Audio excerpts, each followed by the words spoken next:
Muchas gracias de nuevo por la invitación.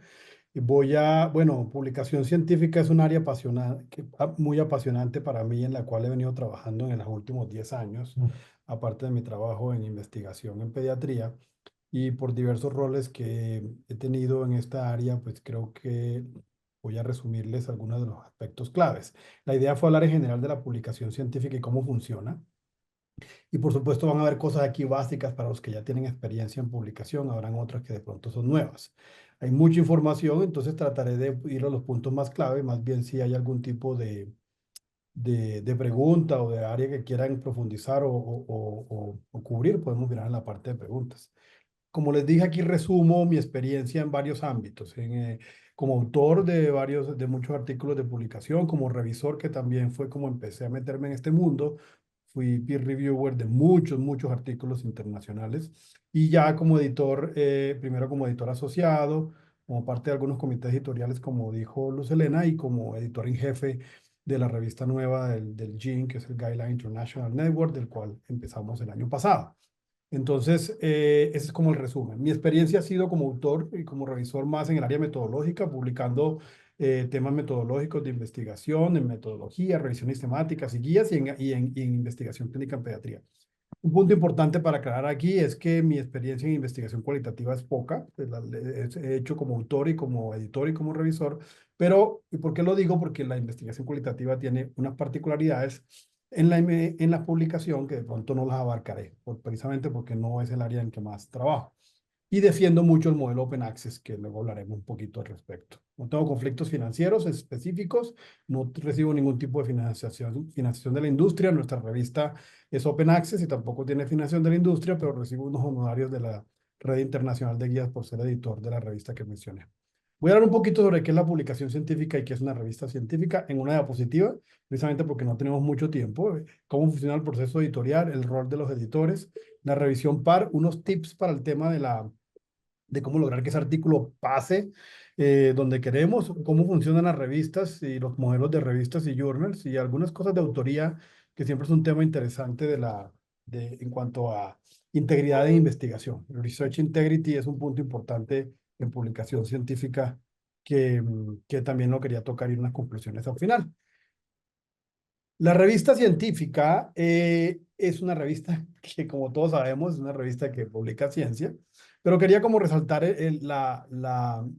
la definición de qué es una revista científica, porque ustedes, por lo menos aquí, Rodrigo y Luz Elena, Ana María y muchos otros trabajan con revistas, la revista de la Federación Colombiana, y a veces mucha gente nos ha puesto a reflexionar qué es una revista científica y qué me diferencia la revista de otro tipo de revista. La revista es una publicación que contiene artículos originales que han sido escritos por científicos y evaluados en su calidad por otros expertos en el mismo campo. Ahí está resaltado un punto importante que es el peer review. Y digo peer review en inglés porque me es más fácil decirlo, cuando decir evaluadores pares, y lo voy a usar durante el resto de la conferencia. El concepto de peer review es el punto clave de la ciencia y es lo que fundamenta que esta publicación no sea otro tipo de publicaciones que leemos en medicina y que no cumplen el criterio de conocimiento científico. Y lo que hace el conocimiento científico es que es un proyecto, un artículo original que ha sido revisado por pares. Y es la esencia, no solamente la esencia, sino el cuello de botella del proceso de la publicación científica, como veremos más adelante. Esto es para todas las áreas de conocimiento. Ahora hablamos de medicina, fisiatría, pero también podemos hablar de economía y podemos hablar de ingeniería, biología. Y aún más de 3 siglos con esto. Es decir, esto no es nuevo. Esto no es de hace 20 años. Esto no es de este siglo. Las primeras revistas datan de 1600 en Inglaterra y en Francia. Y hay todo un proceso histórico que no voy a detenerme. Y en medicina las primeras revistas tienen casi 2 siglos. Ahí están 3 publicaciones de las 3 revistas más antiguas vivas actualmente en medicina. The Lancet, BMJ y New England Journal. 1800 y pico, 1850, 1880, más o menos las 3. Estamos hablando de un proceso que es exageradamente viejo si lo comparamos con muchas otras cosas. Y en estas 3 revistas y en otras, como en JAMA o como Annals of Internal Medicine, que completan el quinteto de las revistas más importantes de medicina en el mundo, se han publicado los avances científicos que todos estamos aplicando en el día a día en medicina. Entonces, esto es un proceso largo, Y el proceso de peer review, que hablaré más adelante, lleva todo este tiempo. Entonces, mucha tradición y pocos cambios en el proceso, como veremos. Ha habido un incremento exponencial desde que estos se crearon y cómo ha cambiado el proceso. Y esto también aparece, por supuesto, en el modelo de negocio y cómo las empresas publicadoras, los publishers en inglés, juegan un papel importante para mantener mucho de lo que está pasando actualmente y las críticas que tiene el modelo, que son bastantes. ¿Quién posee una revista científica? Hay muchos modelos. Hay muchas revistas científicas que son las más frecuentes, en el caso de la revista de ustedes, que es una revista de la sociedad científica, pero también pueden ser grupos académicos, que no son sociedades científicas, o instituciones gubernamentales. En el caso de Colombia, Biomédica, que es una muy buena revista colombiana, Instituto Nacional de Salud. O en el caso de la OMS, el Boletín de la OMS, que es una institución no gubernamental global que tiene su propia revista. O empresas privadas. Y cuando hablo de empresas privadas, hablo de las mismas casas editoriales que tienen sus propios modelos, sobre todo en los modelos Open Access. Entonces, hay muchos modelos y muchas posibilidades de tener una revista. Hay muchas publicaciones ya dentro de las revistas. Sin embargo, la más importante y la que verdaderamente define a la revista es la primera, el artículo original. Sea un artículo primario o secundario, sea un artículo donde yo hago un estudio de casos y controles, cohortes, etcétera, o donde yo hago un estudio, una revisión sistemática con metaanálisis. Ese es lo que fundamenta la publicación científica. Lo que pasa es que las revistas publicamos otras cosas. Publicamos las series o reportes de casos, que para algunos no son verdaderas ciencias, sino un modelo, una publicación de uno o dos casos que ayudan al conocimiento, pero que no cumplen el proceso de artículo original en algunas revistas. Aparecen también las revisiones narrativas, que son muy útiles cuando uno está haciendo residencia, por ejemplo, para poderse ubicar en el tema. También se le llama estado del arte o revisiones de temas. Y hay otro tipo de procesos como las cartas al editor o la misma editorial que el editor escribe sobre un tema particular, son cortas. Hay otros tipos, hay infinidad de posibilidades. Artículos de debate, viewpoints, debates metodológicos, opiniones, hay inclusive abstracts visuales, hay videos como tiene el New England Journal, entre muchos otros. Cada revista le pone su imprenta en lo que quiere, pero lo que define la revista es el artículo original. Me refiero a la revista científica, que es el que está primero. Otros, como las guías de práctica clínica, que son una herramienta de, como todos conocemos, son importantes para dar recomendaciones basadas en la evidencia, son una herramienta de las sociedades científicas para dar su pauta de manejo en su área. Pero, como le digo, todo está alrededor del artículo original y otros tipos de artículos que ayudan mucho a la revista en sus índices y muchas otras cosas. ¿Cómo funciona la revista? Yo sé que aquí hay gente que tiene mucha experiencia y habrá gente que tiene poca experiencia y están empezando a entender o les interesó este tema, a ver qué aprendemos de publicación. La mala noticia es que aquí no les voy a enseñar a escribir un artículo porque esto es un arte que requiere mucho tiempo, pero esto les ayuda un poco a entender cómo funciona. Cuando yo someto un artículo a una revista, cada revista tiene particularidades, pero en general la revisión par, el peer review es esencial y es lo que hace que todas las revistas estén en la misma categoría. Sin embargo, una vez yo remito mi artículo, más o menos la mayoría de las revistas siguen lo que les estoy mostrando aquí. El artículo, uno remite el artículo de la revista, es evaluado por un editor. A veces son dos editores, a veces son un editor asociado. Eso cambia entre las revistas y el editor toma una primera decisión. Esto sí le sirve a la revista o esto no le sirve a la revista, tiene futuro o no. Y ese tiene futuro ya miraremos cómo lo consideran o toma una decisión de rechazo inmediato. En las revistas que tienen poco flujo, muy común en las revistas colombianas o latinoamericanas, pues los rechazos de acá suelen ser porque definitivamente el trabajo está muy malo. Pero cuando las revistas tienen muy buena flujo de artículos, estoy hablando de revistas de alto impacto, tipo New England Journal of Medicine o JAMA, las tasas de rechazo acá son muy altas. Entonces podemos movernos entre tasas de rechazo que tienen las 5 revistas más grandes, que oscilan entre el 3 y, rechazos completos que oscilan entre el 95 y el 97%. Mientras que otras revistas pueden tener 50, 80, o, perdón, 20 o 10, etc. Entonces, el editor toma una decisión o decide, esto va a revisión par. Revisión par es que ahorita volveremos sobre eso, se lo envío a los evaluadores y estos revisores van a dar una opinión. Vuelve al editor otra vez. El revisor le manda al editor, esta es mi opinión. Y el editor tiene que tomar una decisión de si lo manda otra vez a los autores para que los autores den una respuesta a lo que los revisores dijeron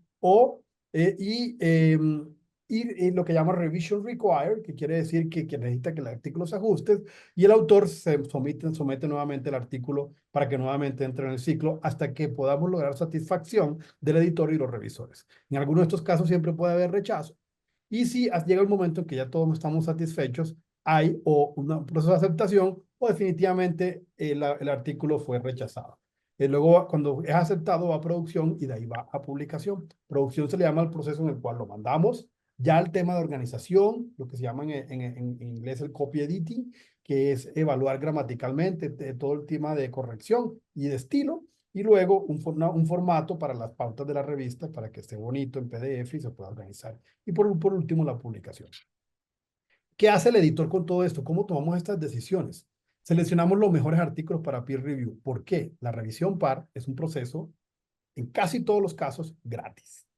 Que el experto gasta tiempo, su tiempo, para revisar un artículo y proveer una retroalimentación.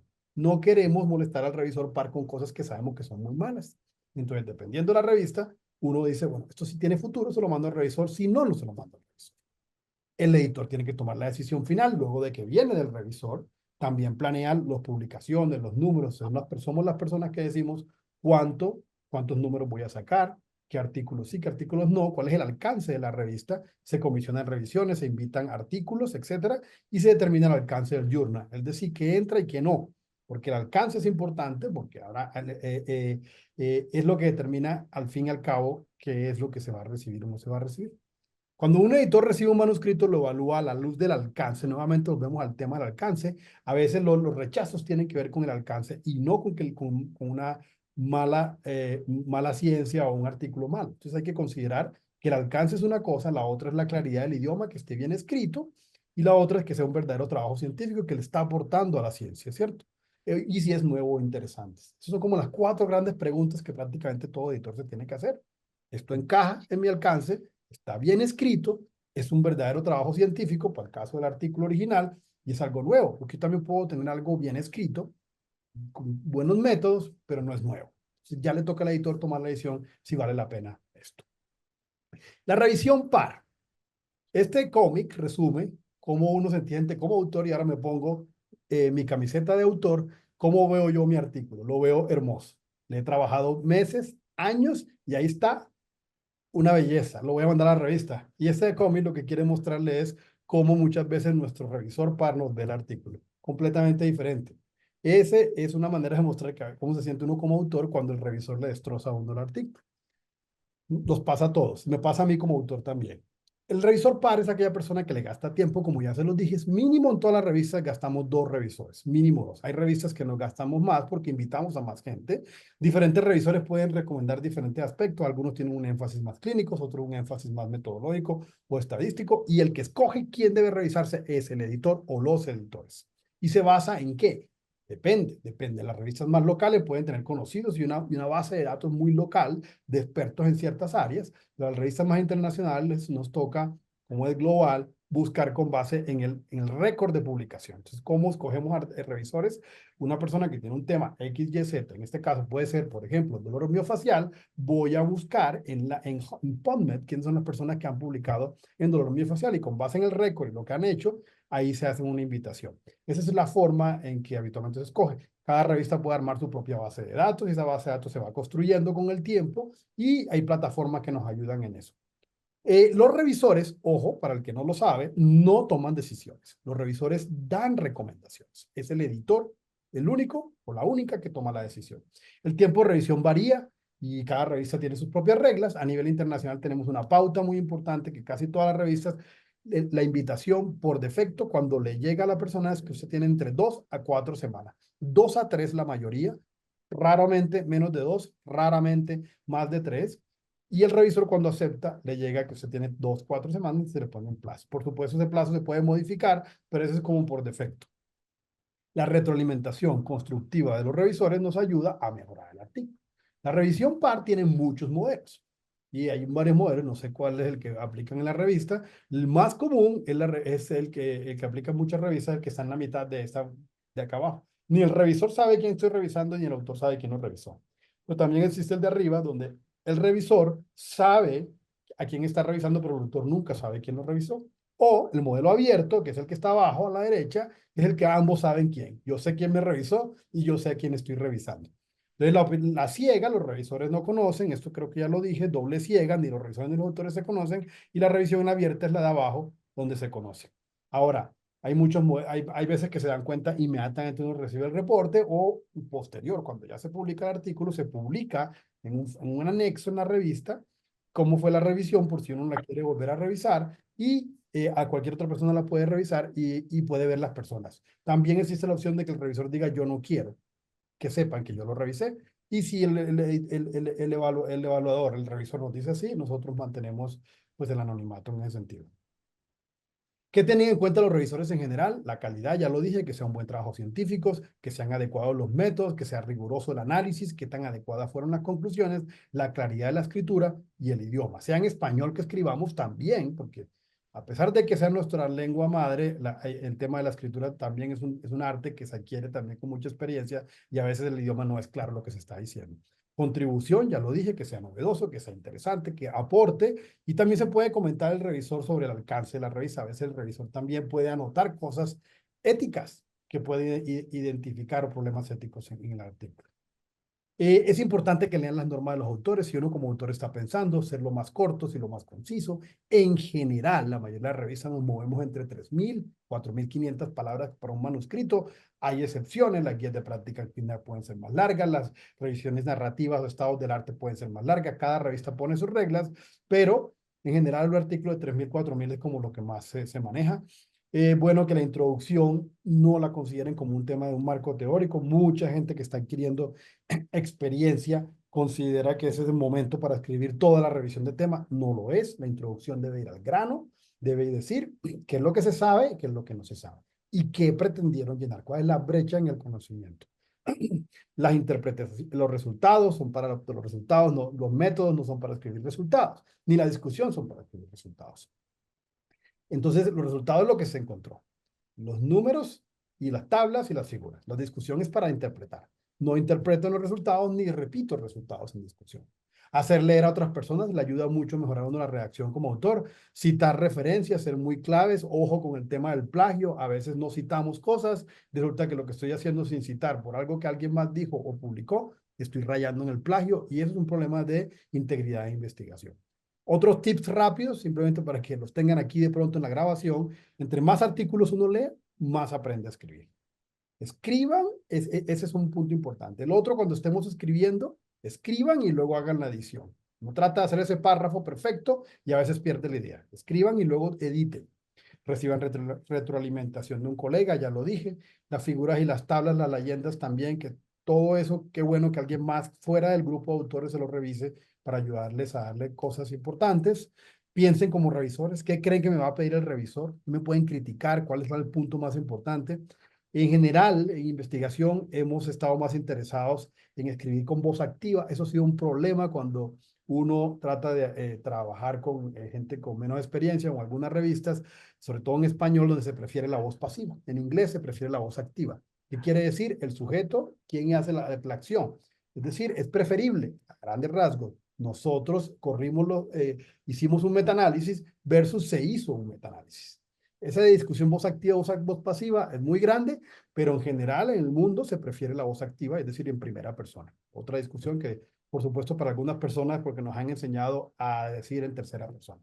Las frases cortas son mejores que una gran frase larga, siempre. Referenciar datos, como ya lo había mencionado, y cuando tengan la oportunidad de ser revisor par, si hay una cosa con la que yo aprendí a ser editor y autor, es revisando muchos artículos que tuve la oportunidad de revisar. Entonces, entre más posibilidades tengan de revisar, si les llega una invitación de la revista de la Asociación Colombiana de Medicina Física y Rehabilitación, acéptenla. Es un buen momento para aprender. Lo digo con experiencia. Ahí les hago la cuña. Bueno, luego de la revisión par, esto vuelve y el editor debe tomar una decisión de si acepta, de si hace revisión menor, revisión mayor o rechazar. Hay muchas clasificaciones en la revista, pero esa es la que más se utiliza a nivel internacional. O yo acepto, o le doy una revisión menor que hay cambiecitos pequeños, o una revisión mayor que prácticamente torcer el artículo con cosas importantes. O rechazar. Es normal que a veces, no es normal, es infrecuente, pero a veces pasa que el revisor, uno de los revisores, como son dos, me dice, esto es una maravilla de artículo, y el otro me dice esto es un desastre. Entonces le toca al editor tomar la decisión. Uno puede creer en uno versus el otro o llamar a un tercer evaluador. El editor puede buscar esa otra opinión que hace que se demore un poco más el proceso. Y recuerden, como ya les dije, los editores son los que tomamos las decisiones, no los revisores pares. La última palabra la tiene siempre el editor. A veces, como uno es autor, se siente así: manuscrito sometido, manuscrito aceptado. Como que han pasado años entre esa, cuando uno compara una cosa con la otra. Leonardo DiCaprio en el Titanic o en la película que ganó el Oscar. O cuando va acá y vuelve, manuscrito rechazado, vuelvo y lo mando, vuelvo y lo reviso, vuelvo y lo ajusto, segunda rechazo. Yo he tenido también muchos rechazos, así que es algo que es común cuando uno es autor. O algo así: este fue el manuscrito que sometí, este fue el manuscrito que me aceptaron, porque tuve que hacerle tantos cambios a lo que mandé que ya perdí un poco de lo que quería. También me he sentido así. Complicado. El tema de la revisión par, a veces jugamos con un poco de suerte, que no sabemos quién nos va a tocar como evaluador y qué va a querer. Y a veces es necesario tomar unas decisiones. Este señor fue el Premio Nobel de Fisiología en el 2019 por sus trabajo como pueden ver aquí en el 2019, perdón que no estoy viendo acá, por su trabajo en las reacciones celulares a la hipoxia. Radcliffe, que fue premio Nobel, tuvo un rechazo de Nature. Su trabajo, que luego se ganó el Nobel, fue rechazado en el 92 de Nature. Y Nature, que es la revista más importante de biología y genética y ciencia en general, le rechazó en el 92 su trabajo porque les parecía que no era importante. Esto para darle una idea de cómo un buen trabajo puede ser rechazado en muchas revistas. Así que rechazo no quiere decir mala calidad. Eso con respecto a los revisores, a cómo funciona y para que tengan en cuenta para los rechazos. Tipos de journals. Rápidamente, mostrarles un poquito de cómo funcionan los journals. Hay como dos grandes tipos de journals: el journal por suscripción y el journal de acceso abierto. El journal por suscripción, como su nombre lo dice, es que usted está de alguna manera está pagando porque usted pertenece a la sociedad colombiana, a la sociedad científica, y la sociedad sostiene la revista. Y el de acceso abierto, que es el Open Access, que ya les voy a mostrar más adelante. El journal por suscripción: si usted no paga porque usted no pertenece a la Asociación Colombiana o a la sociedad, en el caso de pediatría, la Academia Americana de Pediatría, o es porque la biblioteca de la universidad donde usted está pagando por eso. El journal por suscripción siempre hay un pago. O lo hace la persona que paga el artículo para acceder, o lo hace el médico que hace parte de una sociedad científica y está incluido, o lo hace la universidad a la base de datos para acceder a toda esta revista. Pero hay dinero detrás. Entonces, para uno es muy fácil como autor porque lo manda y no tiene que pagar nada, pero alguien está pagando. El acceso abierto, el proceso al revés, y ya les voy a mostrar rápidamente. También están los journals híbridos, que son journals por suscripción, que tienen la posibilidad de tener artículos abiertos, pero el autor tiene que, por supuesto, pagar. Y están los journals depredadores, que no son journals y por eso están en rojos, porque son journals que pretenden ser journals de acceso abierto, pero están buscando, entre comillas, coger su dinero y hacer ciencia de mala calidad. Los journals por suscripción son la mayoría de las revistas reconocidas tradicionalmente, desde las importantes con las que empezamos hace 3 siglos, como muchas otras. En general, la mayoría, no todas, están bajo las grandes casas de publicadores: Elsevier, Wiley, Springer, Taylor Francis, entre otras, como Sage. Él es un modelo de negocio, o sea, usted se afilia o vende el artículo. Suelen ser los más prestigiosos y buscados por los investigadores porque tienen la tradición. Todos quisiéramos, como médicos, o los que trabajamos en publicaciones, tener un artículo en JAMA, los que tenemos allá, eso genera una reputación en la ciencia, pero tienen también algún problema importante, y es que los artículos no necesariamente están a acceso. Yo publico y no me lo están leyendo en todo el mundo. Eso está cambiando y los journals están convirtiendo lentamente en híbridos, o los journals están sacando su propio journal de acceso abierto, como JAMA, que tiene su propio JAMA Network Open, o BMJ, que tiene su BMJ Open, o como Lancet, que tiene eClinical Medicine. Es decir, tienen la opción de Open Access, y también algunos tienen la opción de híbrido, que usted pague y se les paga. Y se les da de manera abierta. Alternativamente tenemos el Open Access. Mucha gente no comprende bien el Open Access, los que no están mirando, trabajando en esta área. El Open Access, pues esto es todo el tema de una sola conferencia, pero el Open Access es que, de alguna manera, usualmente el autor es el que paga. El autor paga cuando se le acepta su artículo, una cifra que es alta, un monto que es alto, pero inmediatamente el artículo queda abierto. Eso queda abierto para que todo el mundo lo pueda leer, y la persona solo necesita internet. Nadie tiene que pagar. Eso funciona muy bonito porque estamos haciendo la ciencia abierta a todo el mundo. Aumenta las citaciones, ¿cierto? Tiene más citaciones y hay menos límites y todo es más abierto. El Open Access, la revisión par puede ser abierta, entre muchas otras. Sin embargo, el problema es el dinero. Estamos hablando de cifras, de montos de dinero que oscilan entre los 2.500, 4.000, 5.000 y en algunas revistas como Nature puede llegar a los 10.000 o 12.000 dólares por un artículo. Entonces, ¿por qué se esperaba que usted tuviera plata para pagar un proyecto de investigación y de ahí pudiera pagar? Estos son los grandes Open Access Journal que hay, Plus One, BMC, que es Biomed Central. Estas dos grandes son las Open Access más grandes que existen y que tienen cada uno sus revistas pequeñas. Inclusive ya les dije que las revistas tradicionales como BMJ, JAMA tienen su propia revista Open Access. Existen otros como PeerJ o F1000, que no mucho en medicina, sí lo hay, pero ha sido más en otras áreas. El modelo, ya le dije, pago por publicación. A esto le llamamos APC, Article Processing Charges. Ese es un punto. El autor paga y está abierto. Pero el otro punto del Open Access es la licencia. Y eso se le llama la licencia de Creative Commons. Creative Commons es una licencia que permite compartir productos sin permiso. Si ustedes publican en una revista de Open Access, tienen una figura y una tabla, cualquier persona en el mundo puede tomar esa figura, reproducirla y no tiene que pedirle permiso, ni a usted ni a la revista. Eso se llama Creative Commons y tiene varias subclasificaciones que no tengo tiempo ahora de cubrir. Y eso permite postear, revisar, montar en el blog, montar en Facebook y no tiene que pedirle permiso a nadie. Si la revista no es Open Access, no solamente hay que tener acceso o pagar, sino que yo no puedo reproducir. Los derechos los tiene JAMA, los tiene Pediatrics, los tiene Annals of Surgery. Las tasas de rechazo en la revista Open Access suelen ser menores, pero es porque no hay límite de número de artículos, porque usted paga y tiene más posibilidades. De verdad, la filosofía es publicar porque la cosa es buena, no porque haya límite en el número de artículos.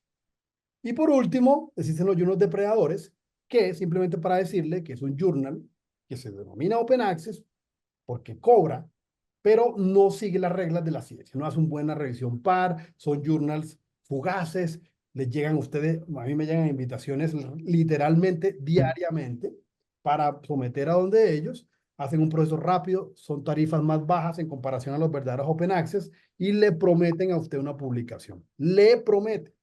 Y eso no lo debe hacer ninguna revista. Una revista le promete publicar, esa revista no es cierta. Eso es lo que llamamos una fake journal o es una revista depredadora. Le quiere sacar su plata y no hace un proceso. Y eso se puede meter en problemas porque hay revistas que ya han publicado y luego desaparecen de la web.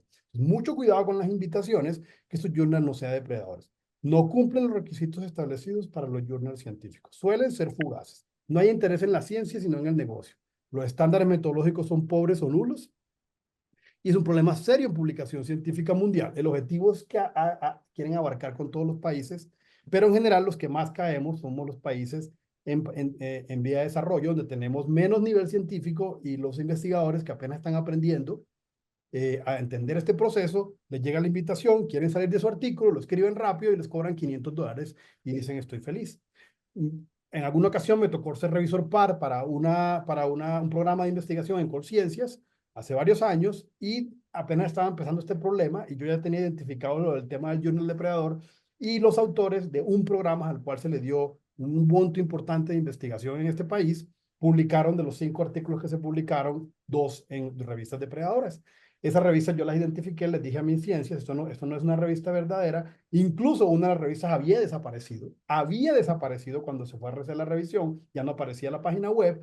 Y estos investigadores tuvieron problemas con esas 2 revistas que no cumplieron el requisito y al final tuvieron que devolver dinero. Entonces, mucho cuidado con las invitaciones que les van a llegar para publicar en revistas científicas. Si ustedes tienen dudas de si es una revista depredadora o no, fíjense en el nombre. Ojo, a veces hacen un nombre parecido al de la revista verdadera. Por ejemplo, Pediatrics, Journal of Pediatrics and Child Health es un journal de Australia. Hemos tenido Annals of Pediatrics and Child Health depredadora, tratando de simular para que la gente caiga. Cuando tengan dudas, miren el correo, miren cómo se los tratan. Los journals creíbles van a la izquierda, tienen el proceso muy claro. Peer review, revisiones, rejections, y el predatory journals le dicen greetings, lo amamos, usted es lo mejor, me encanta tu artículo, mándamelo que te lo publico mañana. Pilas con ese tipo de publicaciones que son casi siempre revistas depredadoras. Por último, un par de palabras con autoría, con este cómic. Aquí un señor en el laboratorio le dice a su estudiante o postdoc de doctorado, no, ahora es el turno de mi esposa de ser el primer autor de tu artículo. Este cómic pretende resumir cómo algunas personas en posiciones de poder, con estudiantes y con postdocs, están obligando a poner nombres de personas que no han trabajado en los artículos científicos, y esto pasa en todas partes. Pasa en Colombia, pasa en el mundo, lamentablemente. Un tema muy espinoso. Es muy importante cuando estén trabajando en esto hacer un acuerdos de autoría desde el principio del proceso, que eso quede muy claro. Utilizar los criterios del ICMJE, que les voy a mostrar en las próximas diapositivas.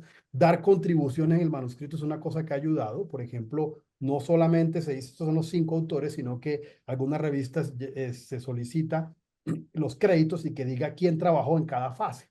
Es decir, cada uno de los 5 autores tiene que decirse, esa persona estuvo en la conceptualización, en el diseño, esta persona recogió información. Aparte de la autoría, por lo menos se puede saber qué fue lo que hizo cada uno. ¿Quién no debe ser un autor? Ojo, la persona que solo consiguió la plata para el proyecto, la persona que solo recogió información, persona que ayudó en alguna fase, pero que no cumplió la autoría intelectual. No hacer, y por supuesto evitar, regalar autorías, lo que se llama autor fantasma, que es una persona que trabajó, escribió y no aparece, y evitar las disputas de autoría después de que el artículo está sometido. Esto es un problema importante para la revista y para los editores. El ICMJE es la Sociedad Mundial de Editores de Revistas Biomédicas, y tienen unos criterios muy claros y están en la página que pueden mirar, que no voy a detenerme por tiempo, pero está muy claro. Y cuando tengan una disputa sobre esto, vayan al ICMJE y miren si las personas cumplen o no cumplen los criterios que pueden ver ahí, ¿sí? Conclusión, quería como contarles, creo que esto fue un repaso muy rápido, pero para el que esté interesado de pronto haya tenido unas cosas importantes para sacar de aquí. Publicar es un arte que requiere entrenamiento y aprendizaje a partir de la experiencia. Entonces, las personas que están empezando tienen que pegársele a las personas que tienen más experiencia, que les ayuda a corregir. Siempre buscar a esa persona con más experiencia. A mí me sirvió mucho trabajar con personas que tenían mucha más experiencia, muchísima más experiencia publicando, y eso es lo que aplico actualmente y hago con mis estudiantes. Los rechazos son comunes, hay que ser resiliente, a todos nos rechazan artículos, los revisores son clave, la revisión par, algunos son buenos, algunos no lo son, tomen lo que les sirva. Si ustedes no están de acuerdo con los revisores, simplemente le escriben al editor de respuesta, no estamos de acuerdo con el revisor de manera diplomática por estas y estas razones, y sustenten, argumenten por qué. En general, los editores no van a defender a un revisor de manera. Sabemos como editores que hay veces en que el revisor se equivoca y el autor tendrá razón y viceversa. Entonces, le toca al editor jugar como juez. Argumenten bien.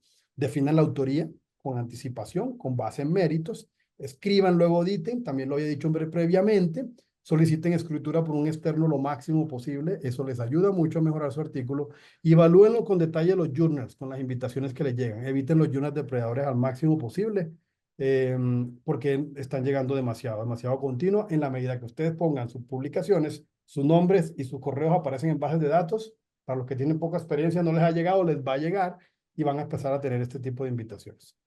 Sean evaluadores, ya lo dije para la revista, pero en general. Es decir, si tienen tiempo y quieren aprender a escribir, ser evaluador ayuda mucho. Lean muchos artículos, eso lo ayuda mucho. Y ese es el resumen, espero que haya sido claro. Estoy abierto si de pronto al terminar las otras hacemos algún tipo de preguntas. Están mis correos y mis datos. Muchas gracias. Bueno, Iván, magnífica conferencia. Muchísimas gracias. Ya sabemos que has logrado una experiencia pues en 10 años, imagínate. Pero nos sirve muchísimo y me gusta mucho la invitación que le haces a todas estas personas que hay acá hoy, ahorita, 60 personas, porque nosotros estamos haciendo un esfuerzo grande por formar a los revisores, porque creemos que ese punto es crítico. Entonces, muchas gracias por esto, porque yo sé que va a ayudar mucho en esa tarea que tenemos.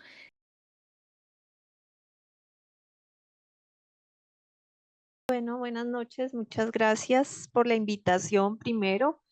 Muchas gracias por todos los asistentes que están acá. Decían que había de Latinoamérica. Entonces, pues todos bienvenidos.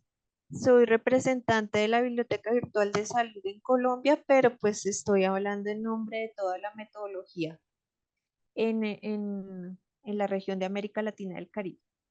Vamos a hablar de estándar de calidad de las fuentes de información de la Biblioteca Virtual de Salud.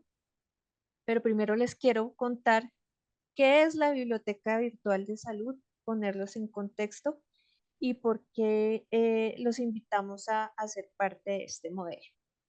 La Biblioteca Virtual de Salud es un modelo descentralizado, está desde el año 98, se creó para dar visibilidad a la información que se produce en la región de América Latina y el Caribe, especialmente para mostrar las publicaciones que se hacen en idioma español y en idioma portugués, que pues son los idiomas que nosotros predominamos en esta región.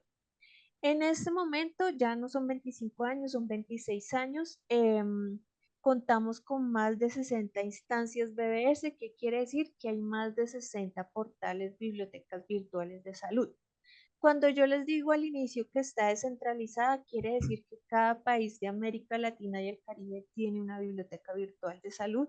Entonces, ustedes si están en otro país, pueden acceder y contactar a su biblioteca virtual de salud para publicaciones, para presentar las revistas, para presentar pues otro tipo de información que sea relevante, que sea de calidad y que sea importante para la toma de decisiones soportadas en salud. Existen algunos tipos de bibliotecas virtuales de salud. Ya les cuento más adelante, estamos en más de 30 países. Si bien el modelo inició con la región de América Latina y el Caribe, en este momento ya contamos con algunas bibliotecas en África y en España, por lo que les comentaba, el tema idiomático y porque las patologías que tenemos en nuestra región son más similares a estas regiones que a las bases de datos que son más reconocidas, que son las asiáticas, las europeas y las norteamericanas.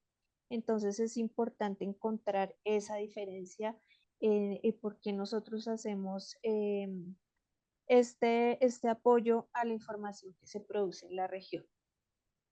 Nuestro público audiencia pues son investigadores, profesionales de la salud. No solo tenemos información en medicina, sino en todas las áreas de la salud. Tenemos en temas ambientales, tenemos en temas sociales, psicología, todas estas rehabilitación, imagenología, bueno, toda una serie de temáticas que tienen que ver con la salud, no solo con la medicina, porque a veces piensan que si hablamos de salud solo medicina y no es así, es todas las áreas del conocimiento en temas de salud. Trabajamos bajo un modelo de cooperación y de trabajo colaborativo. Entonces, todas las publicaciones que están dentro de nuestros portales han sido agregados por las mismas instituciones para hacerse visible. Nosotros no ofrecemos el espacio y las revistas y las instituciones pues están alojando allí su documentación. Sin embargo, sí contamos con unos criterios de calidad. Existen, como les comentaba, diferentes tipos de bibliotecas virtuales de salud. Está la Biblioteca Virtual de Salud Regional, que como lo mencionaba el doctor al inicio, es la de Vireme, que Vireme está en Brasil. No quiere decir que sea la Biblioteca Virtual de Salud de Brasil, sino que sus oficinas se encuentran allí. La Biblioteca Virtual de Salud Regional es como la coordinadora de todas las bibliotecas virtuales de salud nacionales, como la de Colombia, y temáticas, como esta que presentamos de medicinas tradicionales complementarias integrativas o la de enfermería internacional.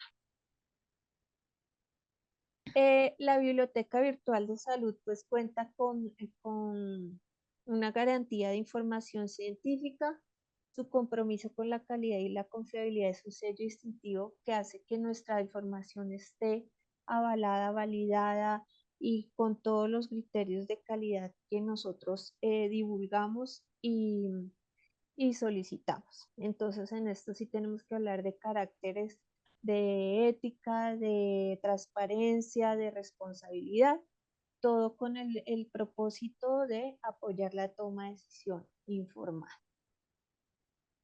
Dentro de la Biblioteca Virtual de Salud, nosotros tenemos unos criterios específicos. Si bien puede variar algunos aspectos por la región, por el país, pues sí estamos enmarcados en estándares de calidad. Entonces, entre los más importantes tenemos la revisión por pares, o como lo mencionaba el doctor Iván, peer review, y es que las publicaciones deben ser sometidas a un proceso de revisión por pares, donde expertos en este campo de la revista que se presente nos hace una evaluación de la revista. Entonces también la cuña acá, si quieren ser parte del comité de selección de la Biblioteca Virtual de Salud en Colombia, bienvenidos. En este momento contamos con aproximadamente 50 profesionales de la salud de varias áreas de la salud para apoyarnos en este proceso de evaluación de las nuevas revistas que se presentan para ser parte del modelo.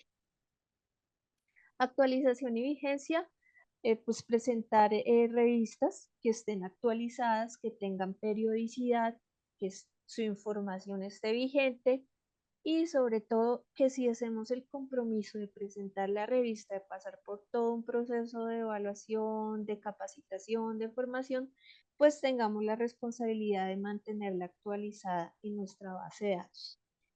Como les mencionaba, pues es un proceso cooperativo y colaborativo, no tiene costo, entonces lo que nosotros buscamos es que si les ofrecemos un espacio, pues que ustedes se comprometan a mantener su información actualizada.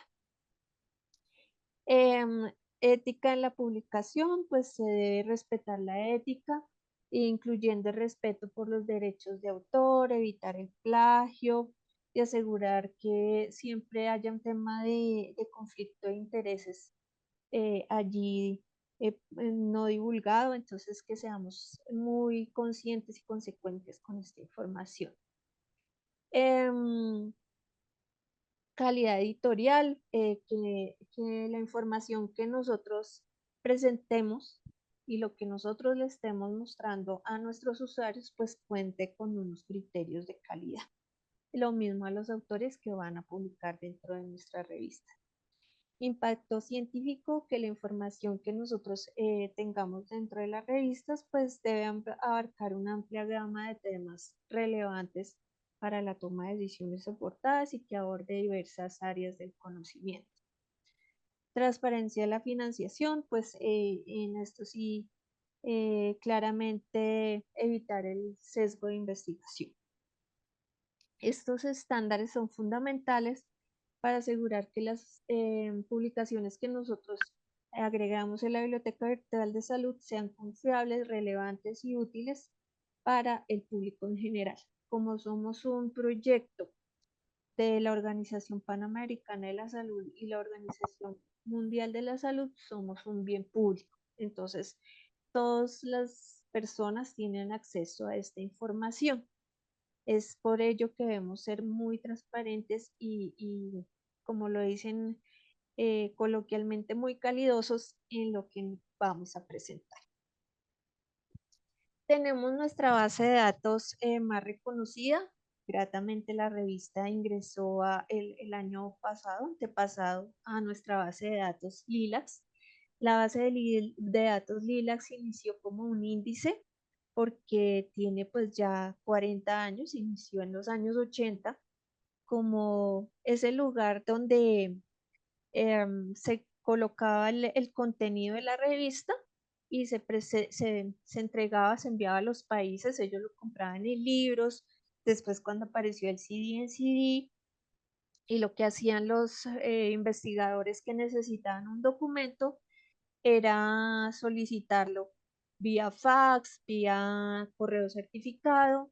Ya después cuando apareció internet, pues ya fueron cambiando las cosas, empezó siendo un índice netamente digital y con el pasar de los tiempos, pues ya nos convertimos en la base de datos más importante de América Latina y el Caribe.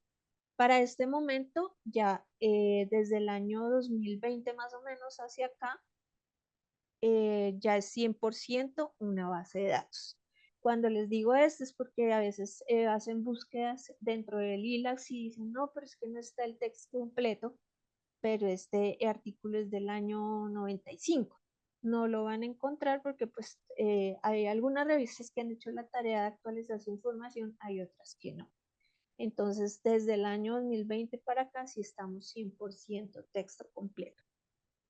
En la base de datos LILACS encontramos no solo revistas, también encontramos tesis, también encontramos informes técnicos de publicaciones gubernamentales, revisiones y guías y estudios clínicos. Bueno, pues hay información, como les decía, igual que la Biblioteca Virtual de Salud es de 30 países, hay 915 revistas, más de 1 millón de artículos. De esto de millón, pues 672.000, más de 50% en texto completo. Para este proceso, pues nosotros pertenecemos a una red. Aquí hay datos específicamente de Colombia, entonces solo de Colombia, dentro del ILACS hay más de 65.000 registros. Cuando hablo de registros es de artículos. Y aquí nos dice que hay 139 centros cooperantes. Los centros cooperantes son las instituciones, entonces universidades, asociaciones, ministerio, instituto, sociedades que contribuyen a alimentar la base de datos y la colección de la Biblioteca Virtual de Salud.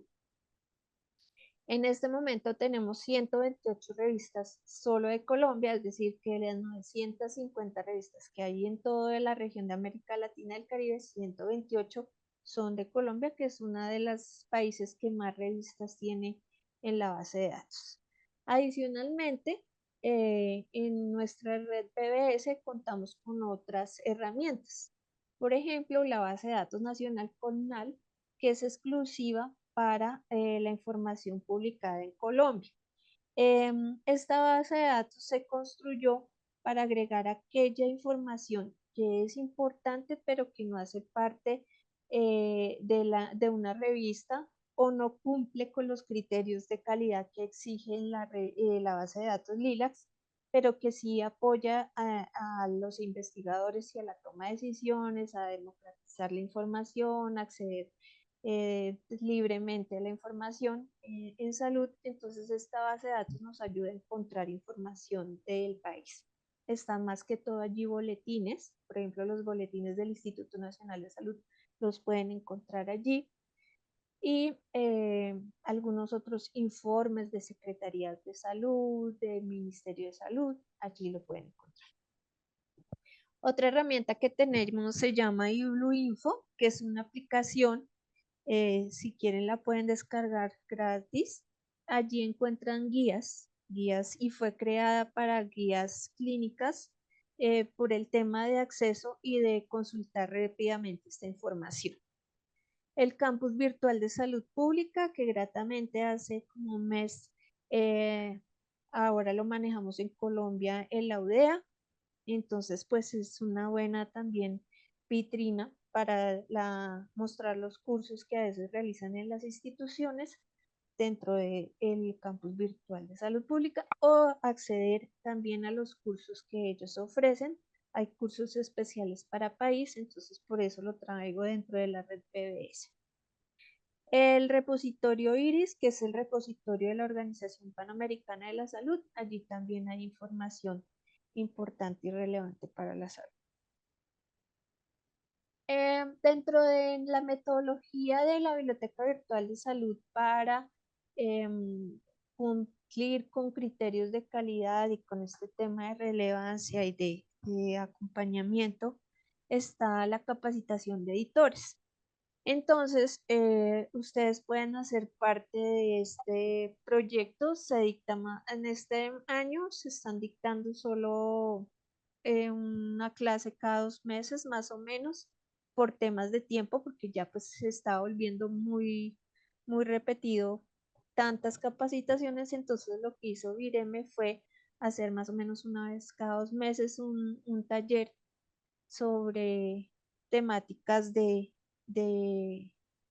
capacitación para acompañar desde la parte editorial a las publicaciones, a los autores, y esto es con el fin de fortalecer la calidad editorial de las revistas que hacen parte de nuestro modelo. Ellos dan tips, ellos dan acompañamiento, ellos nos ofrecen herramientas que pueden apoyar todo el proceso editorial, nos dan ayudas para también mejorar este proceso dentro de nuestras revistas.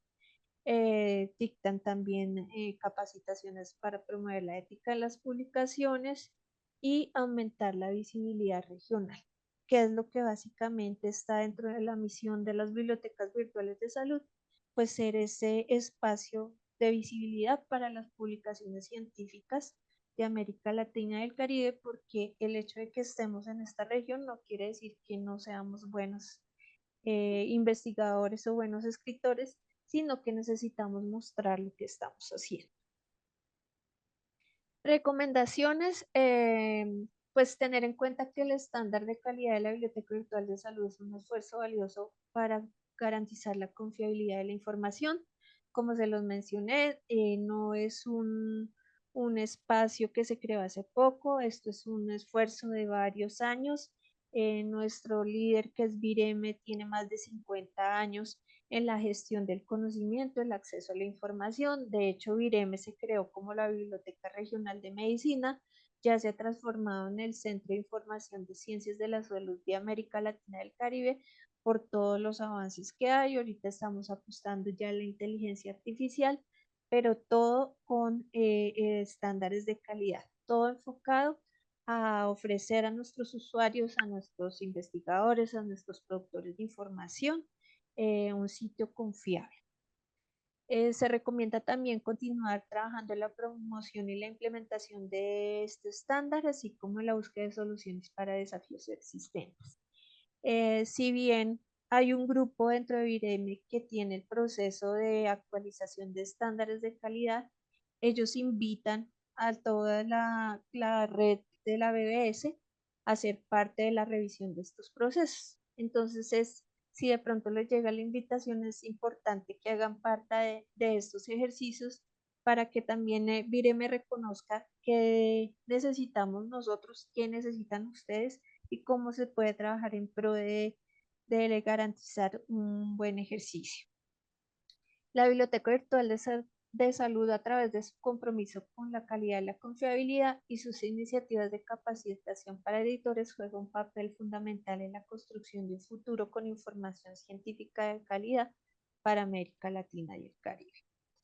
Gratamente, pues no solo nos consulta América Latina y el Caribe, a nosotros, especialmente pues la Biblioteca Virtual de Salud de Colombia, que es de donde tengo cifras, nos consultan desde China, nos consultan desde Estados Unidos, están dentro de los 10 países que más consultan en portal. Entonces, su revista está en un sitio que se consulta en casi todo el mundo. Entonces, es importante que lo tengan en cuenta porque somos un espacio que se ha ganado este posicionamiento por su calidad, por su trabajo, por el propender en mostrar lo que nosotros realizamos en nuestros países. Y muchas gracias. Ana Lorena, muchísimas gracias, muchísimas gracias. Creo que desconocemos mucho de todo este trabajo y de la importancia de este sistema, pues que tú nos presentas hoy, pues algo conocemos, algo sabemos, pero no teníamos pues como claridad de toda la amplitud de publicaciones que tienen en este momento. Y creo pues que para Latinoamérica y para el Caribe ha sido supremamente importante y lo va a ser y cada día está creciendo más. Muchísimas gracias, Ana.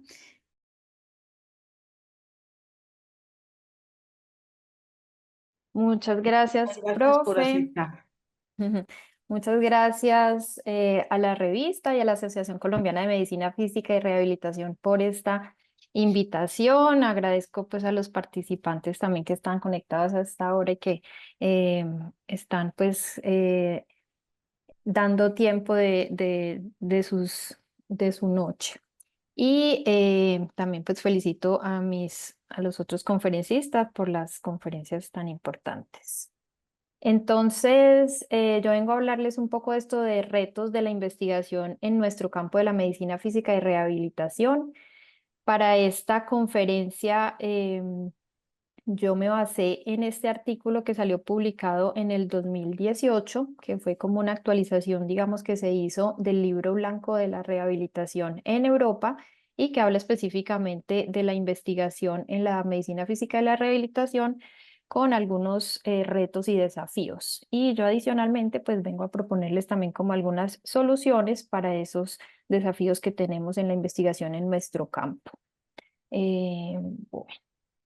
Entonces, pues todos conocemos sobre la medicina basada en la evidencia, que es el uso de la mejor evidencia disponible, y la mejor evidencia disponible se ha definido como la intersección, digamos, de tres elementos que son la experiencia clínica individual, la evidencia clínica externa, que es pues como la evidencia publicada, y adicionalmente los valores y expectativas de los pacientes. Entonces, la medicina física y la rehabilitación ha respaldado estos principios de la medicina basada en la evidencia y pues ha tenido como un progreso en la investigación. Sin embargo, todavía pues existen algunos desafíos que son propios de la naturaleza de la especialidad y otros que son propios de la investigación en el mundo y que no son exclusivos de nuestro campo. Entonces, como reto número 1, tenemos la elección del mejor diseño metodológico. Todos conocemos este tipo de pirámides que nos hablan de una jerarquía de la evidencia y de los diseños de investigación. Dependiendo de los autores de las pirámides, hay unos que en su vértice y en su pico tienen, por ejemplo, las guías de práctica clínica basadas en evidencia. Aquí pues son muy específicos y le ponen de una vez que sean evaluados con metodología GRADE o desarrollados con metodología GRADE. En esta otra pirámide, por ejemplo, aquí en la cúspide son las revisiones sistemáticas y los metaanálisis, pues que de todas formas son los que alimentan las guías de práctica clínica. Entonces, estas pirámides basan como esa clasificación según la fuerza del diseño por la ausencia o por lo que tengan pues menos sesgos y pues así se establece esta jerarquía. Sin embargo, pues a pesar de que existe esa jerarquía, sabemos que ningún diseño único es universalmente apropiado o efectivo. No todas las preguntas las vamos a poder responder con una guía de práctica clínica o con un metaanálisis, sino que cada uno de los diseños va a tener como un enfoque según la pregunta de investigación. Entonces, nosotros elegimos el diseño según la pregunta de investigación y lo que queramos responder con ese estudio. Entonces, no me voy a detener en estos, pues, que son como todos los tipos de diseño, pero aquí tenemos, pues, según si el investigador es el que asigna la exposición o la intervención, si hay asignación aleatoria o no, si hay grupo de comparación, y cada uno de estos diseños me va a permitir responder entonces una pregunta. Entonces, si yo quiero responder una pregunta sobre la prevalencia de una enfermedad, voy a elegir, por ejemplo, un diseño de corte transversal, pero si quiero evaluar es la incidencia o la aparición de nuevos casos, entonces ya debo hacer es un estudio más longitudinal en el que yo hago un seguimiento. Entonces, es muy importante conocer bien todos estos diseños para poder elegir el mejor para yo responder la pregunta. Entonces, en el campo de la rehabilitación, el diseño adecuado debe permitir que se respalde el uso de un método diagnóstico o el uso de una herramienta de predicción o el uso de un tratamiento sobre otros para obtener entonces un resultado. Entonces, las soluciones para este primer reto es mejorar la investigación tanto en calidad como en calidad desde las ciencias básicas. Nosotros de pronto no estamos tan familiarizados con la investigación en ciencias básicas, pero pues existen en los laboratorios algunos estudios con diversas moléculas y todo eso pues de medicamentos que utilizamos. Entonces, esto debe ser pues como con la mejor calidad posible y en el ámbito clínico también, y entonces tener en cuenta como estos diversos diseños para elegir el que mejor responda a las preguntas de investigación. Adicionalmente, hay una propuesta de no transferir todos los principios de los ensayos clínicos de alta calidad en farmacoterapia. Sabemos que algunos de esos, de las intervenciones, por ejemplo, de medicamentos que se utilizan, por ejemplo, para enfermedades del corazón, que esos grandes ensayos no se pueden aplicar en nuestro campo de medicina física y rehabilitación. Ya vamos a hablar pues de otros retos, pero por ejemplo hay muchas intervenciones que nosotros hacemos que no son, que son heterogéneas, que son compuestas con varios componentes. Entonces no es fácil pues transferir y hacer un ensayo clínico siempre para cada intervención que queramos probar. Y adicionalmente se necesitan métodos que sean sensibles a las características de las intervenciones que hacemos, por ejemplo, en el campo más del comportamiento y la conducta, de las educativas, que también pues hacen parte de la medicina física y la rehabilitación. El segundo reto es la doble naturaleza de la especialidad, que tiene sus raíces, pues la especialidad tiene sus raíces tanto en la biología, en la parte de la anatomía, fisiología, biomecánica, pero también se extiende a las ciencias del comportamiento en esos aspectos, por ejemplo, del funcionamiento, de la discapacidad y de todos esos factores que influyen en esos aspectos. Entonces, esta doble naturaleza requiere que los estudios de investigación también sean versátiles para poder responder esos temas de investigación en ese continuo de biología y comportamiento. Para eso, entonces, una de las soluciones que hemos encontrado también en la investigación es cómo en la práctica clínica se ha utilizado o se adoptó la clasificación internacional de funcionamiento, discapacidad y salud de la OMS. Entonces, en investigación también hay una propuesta de utilizar este modelo para responder las preguntas de investigación. Entonces, utilizando también esas variables, no solamente de las estructuras y funciones corporales, que son pues como el aspecto más biológico, sino también esos factores personales y ambientales que ayudan como a complementar con esa otra parte de ese aspecto de doble naturaleza de la especialidad. Entonces, bueno, y otra de las soluciones para esto es complementar ese modelo de medicina basada en la evidencia, y esto es una propuesta del doctor Gutenbrunner, que es un médico fisiatra alemán, pues, y muy reconocido en el campo. Esta es una propuesta que él y el doctor Nugraha, el doctor Boya, eh, publicaron en el 2020, donde se complementa la medicina basada en la evidencia con los tres elementos que ya conocemos, pues de la evidencia científica relevante externa, del juicio clínico o la experiencia clínica, de los valores y preferencias de los pacientes, con un cuarto factor o cuarto elemento que es la organización de servicios y del sistema de salud. Entonces, esto también nos ayuda a complementar esa parte pues como de otros factores que influyen también en la toma de decisiones para las intervenciones de los pacientes. Y aquí está como otro esquema que ellos proponen, utilizando como algo similar al, a la figura pues que se utiliza en la Clasificación Internacional de Funcionamiento, Discapacidad y Salud, donde se incluye entonces ese cuarto factor que ayuda como a definir unas expectativas más realistas y a cubrir las necesidades de los individuos. Como reto número 3, entonces tenemos también esto de evaluar las intervenciones heterogéneas. Sabemos que muchas de las intervenciones que hacemos en medicina física y rehabilitación son heterogéneas, entonces no tenemos como unas dosis estándar o unas vías de aplicación igual, y también difieren mucho según la preferencia individual, tanto por parte de los pacientes, los médicos o de los terapeutas. Entonces, a veces es muy difícil estandarizar y hacerles a todos los pacientes la misma intervención porque influyen todas estas preferencias y habilidades. En medicina física y rehabilitación digamos que no es coherente con lo que hacemos en la vida real, demostrar el impacto de una sola intervención, o a veces es difícil, porque muchas veces utilizamos varias intervenciones al mismo tiempo. Entonces al paciente le están haciendo en la terapia física algunos medios físicos, algunos ejercicios que incluyen ya la movilización, el fortalecimiento muscular. Fuera de eso le prescribimos una ortesis, una ayuda técnica para la marcha.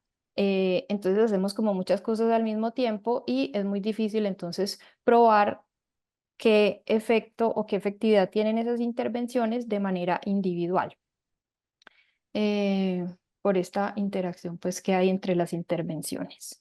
Entonces la solución en investigación para esto es que podamos en los protocolos, por ejemplo, estandarizar las intervenciones, registrar los protocolos previamente antes de empezar la investigación, describir muy bien las características de las intervenciones en cuanto a las dosis, a la vía de aplicación o a la forma de aplicación, al tiempo que se utilizan, a la intensidad, por ejemplo, en el caso del ejercicio. Entonces, esto debe quedar como muy claro desde el protocolo de investigación para poder que sean reproducibles esas intervenciones. El reto número 4, entonces, ya con el aspecto de la ética en la investigación de personas con discapacidad.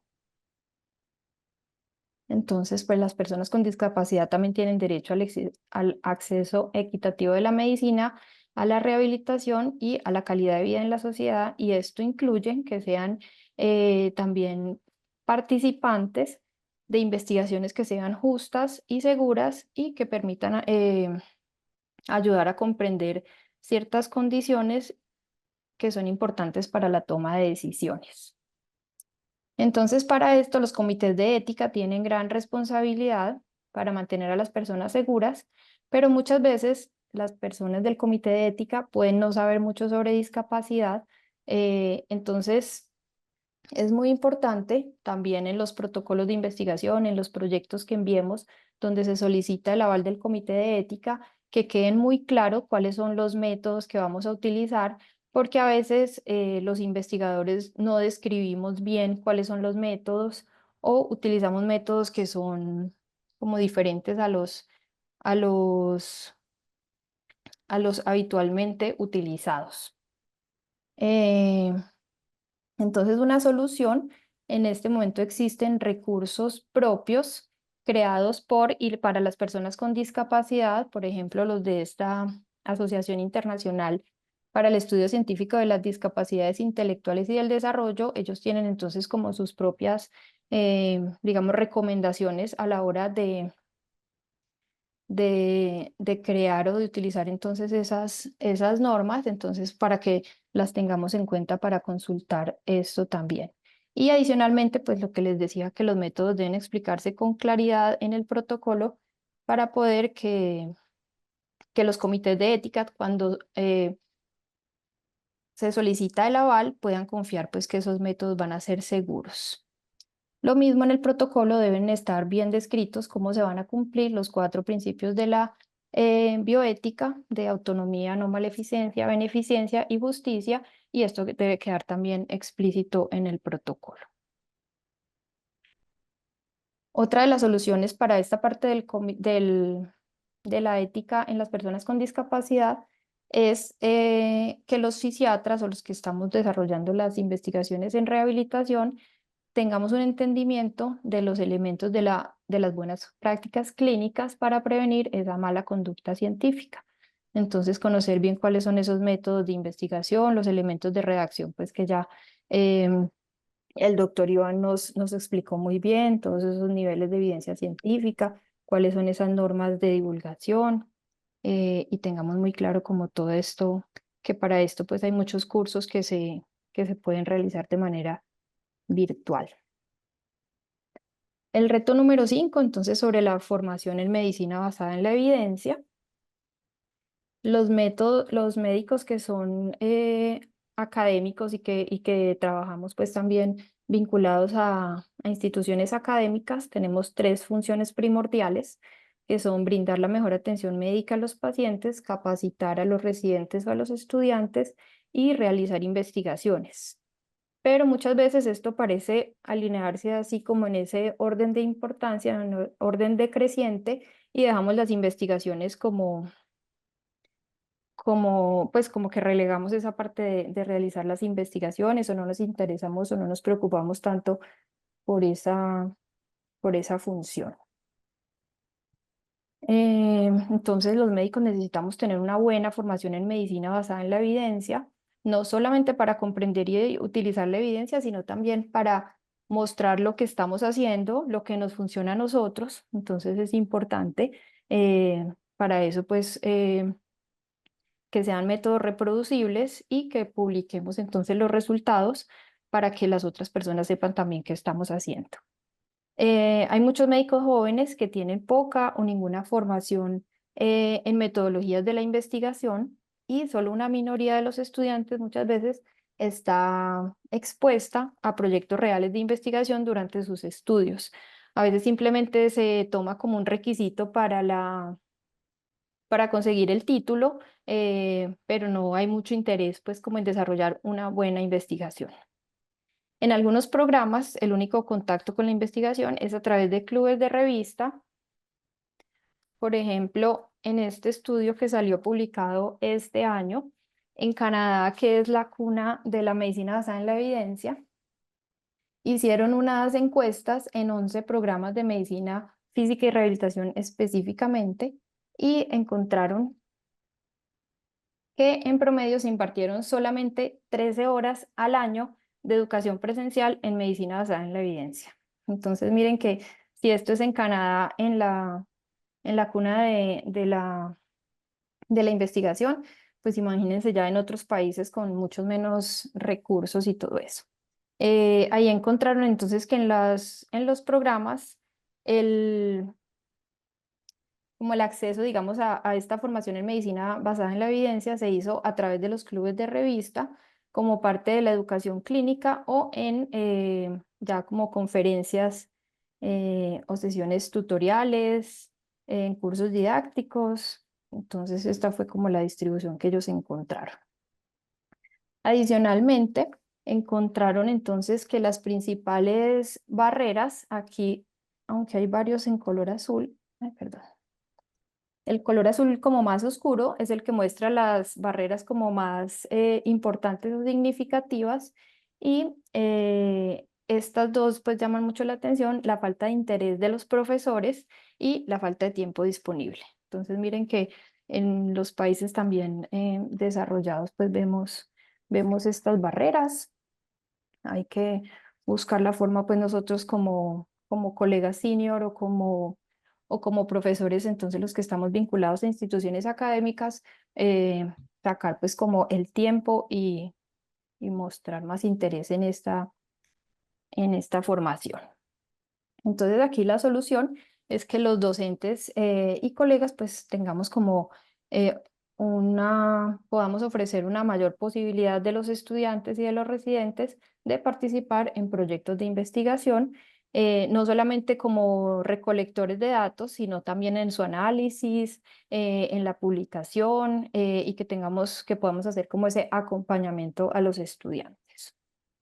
Adicionalmente, pues esto se debe convertir en una parte obligatoria de la formación de posgrado en medicina física y rehabilitación. Yo me imagino pues que aquí los 6 posgrados que tenemos como esa posibilidad.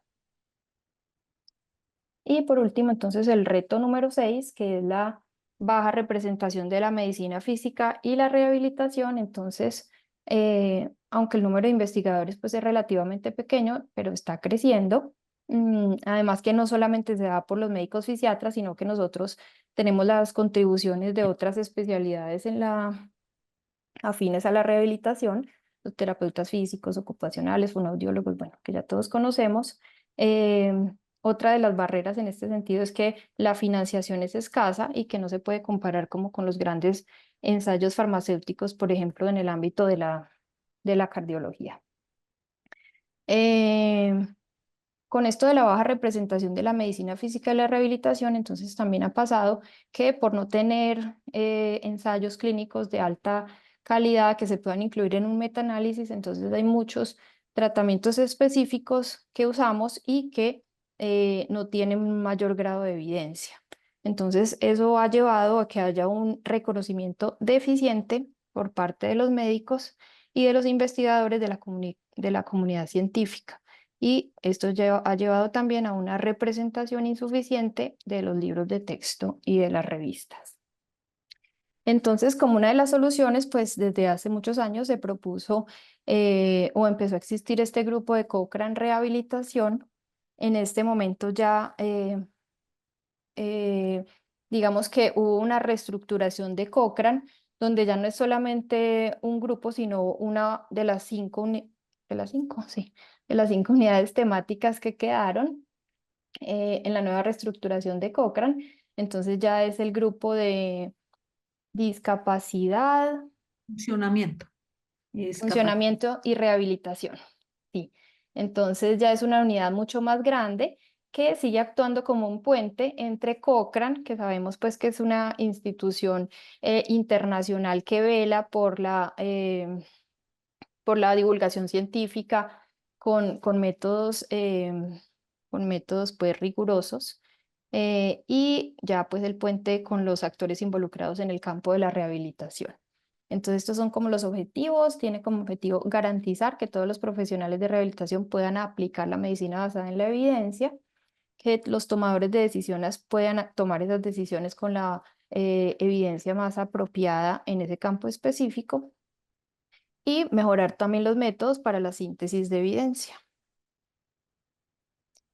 Hay otros retos que también hacen parte de la investigación en general, tamaños de muestra pequeños, que para eso pues la solución ya sería más de, por ejemplo, buscar diseños que permitan tomar más número de mediciones o hacer mediciones repetidas que ayuden como a recolectar más datos.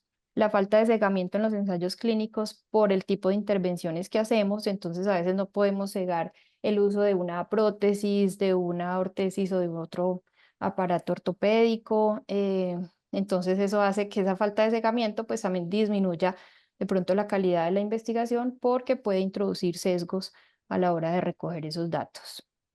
La dificultad para el uso de intervenciones placebo, también por el mismo tipo de intervenciones que nosotros hacemos, a veces no es difícil, a veces es difícil conseguir como un equivalente que sea un comparador para poder evaluar la efectividad de una intervención. La falta de financiación para la investigación, pues que no es exclusiva de nuestro campo. Las revistas depredadoras, que ya pues también el doctor Iván Flores habló bastante de eso, que a veces no sé si les ha pasado que uno, por ejemplo, en un congreso, cuando uno presenta un póster, entonces ya no sé cómo empiezan a llegarle a uno ahí a partir de esa presentación, desde ese momento, entonces invitaciones a las revistas de este tipo, pues depredadoras que ya vimos que no son revistas confiables, para que tengamos como en cuenta eso. Entonces, la investigación en medicina física y rehabilitación todavía pues es relativamente joven, así como la especialidad, pero tiene un enorme potencial para convertirse en un área multifacética en la que investigadores de diversas disciplinas generen e integren nuevos conocimientos y coordinen esfuerzos para estudiar cómo optimizar el funcionamiento humano y la calidad de vida de las personas que experimentan discapacidad. Muchas gracias.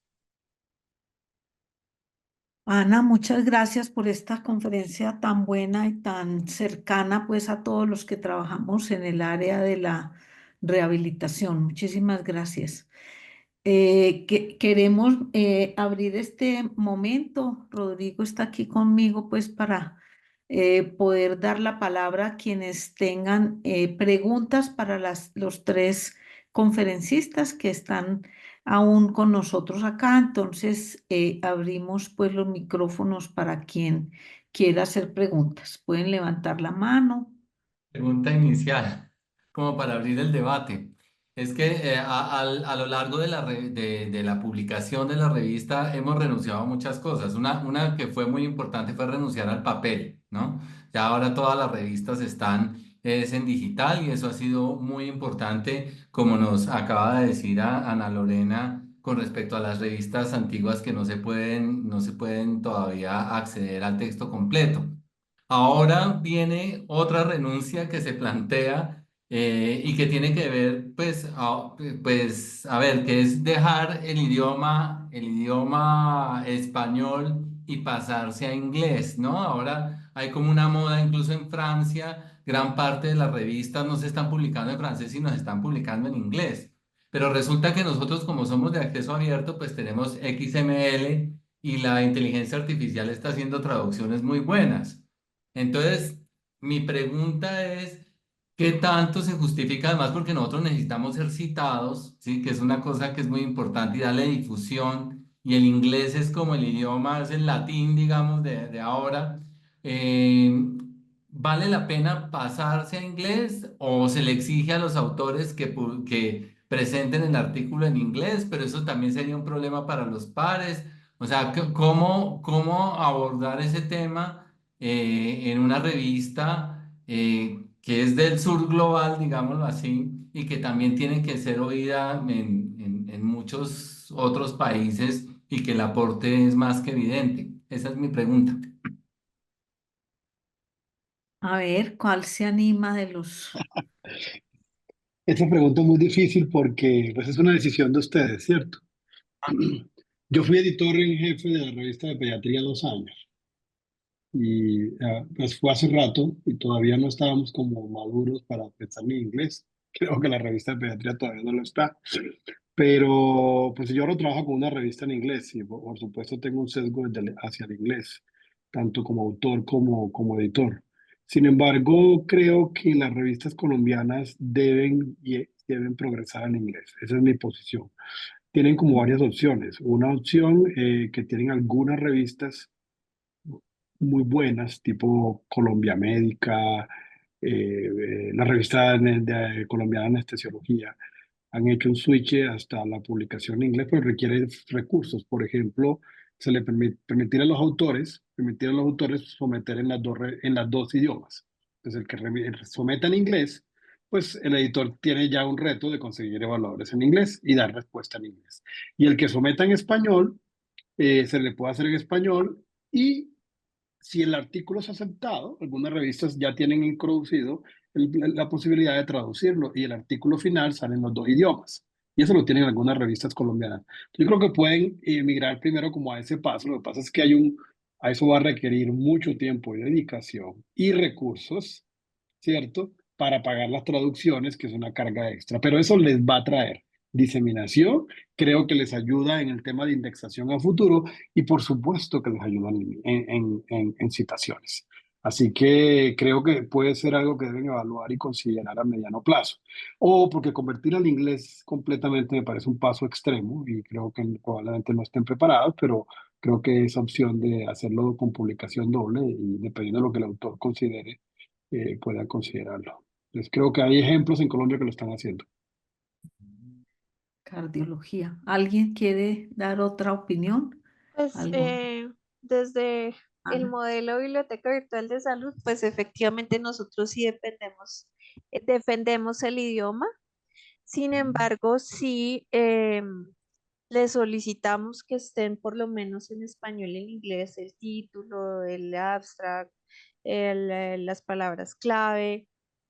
Igual la herramienta pues traduce y de hecho el DEX, que es otra herramienta que tenemos nosotros en el modelo, está en inglés, portugués, español y francés. Entonces son 4 idiomas. Puede ser ir migrando poco a poco o que presente el autor el artículo en el idioma que lo quiera hacer y cuando se lo acepten, pues haga la traducción al otro. Esa podría ser otra opción. Ya hay muchas revistas, efectivamente, como dice el doctor Iván, que presentan algunos artículos en inglés y como segunda lengua el español. Entonces ustedes pueden ver en Lilacs que hay muchos artículos ya en título en inglés, pero segunda lengua español. Y hay otras, tengo un ejemplo, la de odontopediatría latinoamericana, pero es que esta es latinoamericana, sino que sucede es en Colombia, y ellos sí la tienen en los 3 idiomas, porque tienen el recurso, o sea, el recurso personal, no tanto el monetario, sino que hay personas que les colaboran dentro de su comité editorial y el comité científico. Ok, Rodrigo, bien. Miramos Pero si sí, sí, es que es una que estamos ahora como en ese proceso. sí, estamos en ese proceso y pues ahí también hay una parte que a mí me parece y es que, digamos, la forma en que también nos conocen y hacemos parte como de que el mundo sepa de nosotros, pues desafortunadamente es el inglés. Estoy pensando, por ejemplo, en los metaanálisis, que muchas veces el criterio de inclusión son artículos en inglés. Bueno, y ya quedan de hecho excluidos los artículos en español. Pues esa no es una buena práctica, pero sí es muy común que se haga eso. Entonces creo que también pues le da más fuerza a que nos conozcan en el mundo entero, pues tener esa opción pues del inglés. De todas maneras, pues no sé cuántas personas debe saber acá, Ana, cuántas personas en el mundo hablamos español y somos muchos. Somos muchos los que hablamos español y que para quienes lo que producimos pues aquí debería ser además muy importante y bien importante de lo que hacemos en América Latina. Quiero también mirar si hay otra persona que quiera del público, de los participantes, que quiera hacer alguna otra pregunta. Dicen, buenas noches para ustedes, saludos desde Chile. Ujú. Dentro de la oferta actual, ¿cuál o cuáles sería o serían las revistas recomendadas para publicar en el área de la medicina de rehabilitación? Le vamos a dejar esa pregunta a Anita, que ha hecho muchas búsquedas para eso. Anita. Profe, en la Revista Colombiana de Medicina Física y Ah, qué bien, Rehabilitación. muchas gracias. Muchas gracias. Qué bien. Eh, no, pues a ver, existen diversas revistas muy importantes en nuestro campo. Hay, por ejemplo, la revista el Journal Europeo de Medicina Física y Rehabilitación de los italianos, por ejemplo, es una muy buena opción. Incluso ellos creo que no cobran. Entonces es como una buena opción. Publican en inglés. Está también la revista de la asociación, eh, la de Walter Frontera, profe. El American Eh, la, la, American Journal of sí, la de Medicine. estadounidense también es como otra buena opción. Yo creo que como generales esas, pero adicionalmente ahora pues uno encuentra revistas muy específicas del área que uno quiera publicar. Entonces, por ejemplo, nosotros que hemos trabajado tanto pues en rehabilitación cardíaca, en el grupo de rehabilitación y salud, entonces para cada cosa de los artículos que vamos haciendo hay revistas especializadas y todas muy buenas. Por ejemplo, de del Sevier. Hay revista, por ejemplo, si uno quiere publicar sobre los hábitos saludables de los pacientes con enfermedades cardíacas. Hay revistas especializadas, por ejemplo, solamente en falla cardíaca, solamente en métodos cualitativos, solamente en aspectos muy puntuales de cosas de los pacientes o de las metodologías de investigación. Entonces hay artículos, hay revistas solamente para publicar, por ejemplo, resultados de encuestas. Entonces, ahorita hay como una oferta muy grande. Ya sería como según el interés.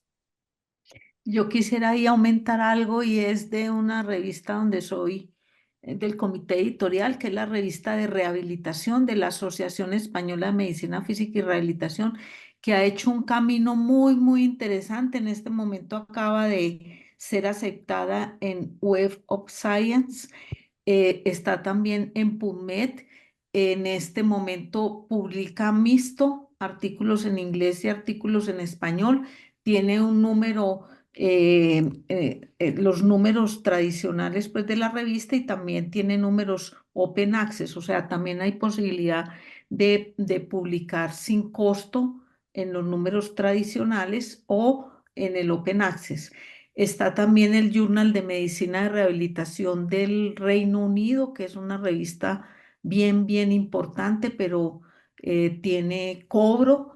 Hay otra de Disability and Rehabilitation, que también ha sido una revista muy bien indexada, con un muy buen factor de impacto. El Journal de la ISPRM es una revista buena, pero apenas está cogiendo fuercita, no es que sea hay los archivos pues de medicina física y rehabilitación que son bien difíciles de publicar. Todas las revistas de rehabilitación tienen un comité alrededor de la Sociedad Internacional de Medicina Física y Rehabilitación, y es un comité que llegan a acuerdos comunes entre todos los editores, también como para facilitar pues las publicaciones, para difundir la especialidad, para tratar también de protegerse frente a unos problemas grandes que hay en todo esto de las publicaciones. Entonces hay muchas opciones. Ujú. ¿Qué otra pregunta habrá por ahí? Para Ana Lorena es con respecto a los metadatos, o sea, ustedes tienen el DEX, que es los descriptores de ciencia de la salud, y muchas veces cuando se publica un artículo se deja de último y no se le da tanta preponderancia, y lo mismo para el doctor Iván Flores, es al título, al abstract y a las palabras clave, ¿sí? A veces se descuida mucho eso y pues cuando uno hace una búsqueda, lo primero que busca es esas tres áreas. ¿Qué recomendaciones le darían a los que quieren publicar y a nosotros también como revista para ser más activos en eso? Porque muchas veces se pueden perder citaciones o se puede perder la lectura del artículo por no tener un título adecuado, un abstract bien estructurado y unos metadatos de palabras clave bien realizados. Pues yo no sé qué requisitos tienen ustedes en los abstracts, ¿cierto? Que eso es un punto importante.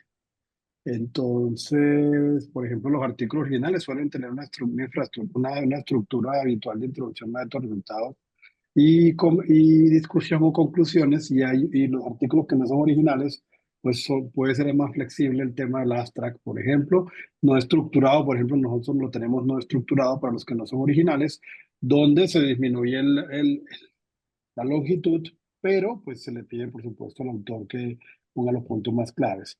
Con respecto yo creo que entonces es clave como revisar los aspectos que tiene la estructura del Astra para la revista, para lo que se le pide a los autores.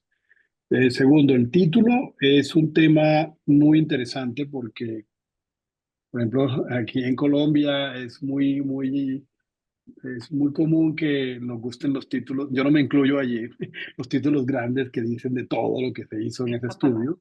Yo soy anti títulos largos, pero esa es mi posición personal. Pero hay revistas que tienen restricciones al número de palabras en el título. Entonces, lo importante del título es, primero, hay listas de chequeo, que yo creo que yo no lo alcancé a mencionar, pero creo que Ana de pronto lo mencionó. Una lista de chequeo para el artículo. Si yo tengo un estudio observacional, debo utilizar una lista de chequeo, el STROBE, y las listas de chequeo son muy claras en decirle a uno qué tiene que tener el título. Entonces, si es un estudio de cohortes, debe decir estudio de cohortes. Si es una revisión sistemática, la lista de chequeo Prisma tiene que decir que es una revisión sistemática y metaanálisis. Eso ayuda a captar la importancia del diseño, dependiendo de lo que el autor está buscando. Entonces, seguir las listas de chequeo que ayuda en eso con respecto al título. Segundo, hay revistas que tienen diferentes directrices con respecto al título. Algunas, como el Journal of Clinical Epidemiology, le pide más bien que uno muestre una cosa como más narrativa. En una encuesta encontramos que los autores no siguen las reglas, algo así. Y ese es un título de un trabajo metodológico en el Journal of Clinical Epidemiology. O sea, hay que ver qué restricciones también tiene la revista, pero tratar de capturar lo que dice el diseño y las cosas que atraen. Y las palabras clave, es muy importante que tratemos de asemejarlas como autores a los términos controlados que ya conocemos, tanto los términos MESH en PubMed como los términos DEX, como ya ahorita estaba mencionando Ana también. Entonces, Eso facilita el proceso de captura cuando se están buscando artículos. Y a veces no le gastamos tiempo. Entonces, al final, a todos nos ha pasado, y me ha pasado a mí. Uy, las palabras claves. Al final, ¿qué agrego? Rápido, ya tengo todo montado. Me faltan las palabras claves. Quiero mandar eso hoy. Y se me ocurre lo primero. Sí creo que hay que gastar el tiempo a buscar cuáles son los términos mesh para aumentar las posibilidades de que el artículo sea capturado. Y los términos DEX para las revistas donde la publicación es en español. Y recuerde, un apunte importante, el 95% de las personas, si no es el 98% y si no es el 99%, no van a leer el artículo, solo van a leer el abstract y el título. Así que si no somos estratégicos en escoger el mejor título y el abstract, no lo van a leer. Entonces aprovechen a hacer un buen abstract que todo el mundo lo deja para el final. ¿Listo? Piensen que es lo único que le van a leer la gran mayoría de personas. Así es. Y pues complementando el tema de los DEX y los mesh, ahora el DEX tiene una nueva herramienta que se llama Text Finder. Entonces ustedes pueden colocar dentro de los requisitos para el autor dentro de la revista cuando vayan a escribir que coloquen el resumen en esta herramienta y él les va a arrojar los DEX. Entonces es mucho más fácil. Adicional, pues el DEX se alimenta del mesh y tiene otras 4 categorías adicionales que son medicinas tradicionales, salud pública, homeopatía y el otro no lo recuerdo, pero tiene que ver con las investigaciones que se hacen en la región de América Latina y el Caribe, por eso nosotros tenemos más términos, pero los mismos que están en el mesh están en el DEX porque nosotros lo alimentamos de allí. Entonces tampoco hay que ponernos a buscar donde ya está. Si pueden, y como les dije ahorita, pues están los 4 idiomas, entonces es súper fácil. Y la máquina efectivamente, hablando de indización y de metadatos, pues va a recuperar más fácil la información si tiene ya los datos controlados o normalizados. Bueno, yo quería hacerle una pregunta a Iván, ¿qué nos recomienda para tener como un buen grupo de revisores? O sea, ¿qué crees que es lo más clave en algo que es tan difícil como los revisores? Lo más difícil de todo. El problema de los revisores en español y en mi poca experiencia con revistas en español era que es muy difícil revisión. Porque, por ejemplo, en inglés, como yo les mencioné en la grabación, yo me baso mucho en PubMed, nosotros nos basamos en PubMed. Pero, pues, obviamente para el español vamos a tener dificultades. Si ustedes miran al inglés, se les va a facilitar algo. Pero con respecto a español, yo imagino, lo primero son los autores. O sea, la gente que ya ha publicado en la revista. ¿Cierto? Ustedes ya tienen una revista que tiene X número de años y han tenido X número de artículos. Esos 50 autores, 100, 200, no sé, los primeros son los que hay que considerar, los que han sido autores. Segundo, pues la red de amigos. Aquí también le toca a uno, yo conozco a esta gente y armar una base de datos que tenga y específicamente que uno los tenga identificado por, no sé, en el caso de ustedes, prótesis, ¿cierto? En el caso de manejo de dolor crónico, qué sé yo, ese tipo de áreas. La otra cosa es hacer uso de las canales de las sociedades científicas. Entonces, la ACMFR o las latinoamericanas, pues yo creo que puede ser fácil para ustedes. Lo hicimos nosotros cuando empezamos con la red internacional de guías. Es mandarle un correo a las redes que tengan, tanto de asociados como de gente que tienen en bases de datos latinoamericanas, con el objetivo de fortalecer la base de datos, un correo electrónico invitando, sabiendo que la revista está en reestructuración, modernizándose, está actualizando su base de datos. En esta encuesta, por favor, si quieren ser revisores, voluntariamente el que quiera ser revisor, y en la encuesta se le pregunta cosas básicas, ¿cierto? ¿Quién es? ¿Dónde está? Correo electrónico, especialidad y área de interés.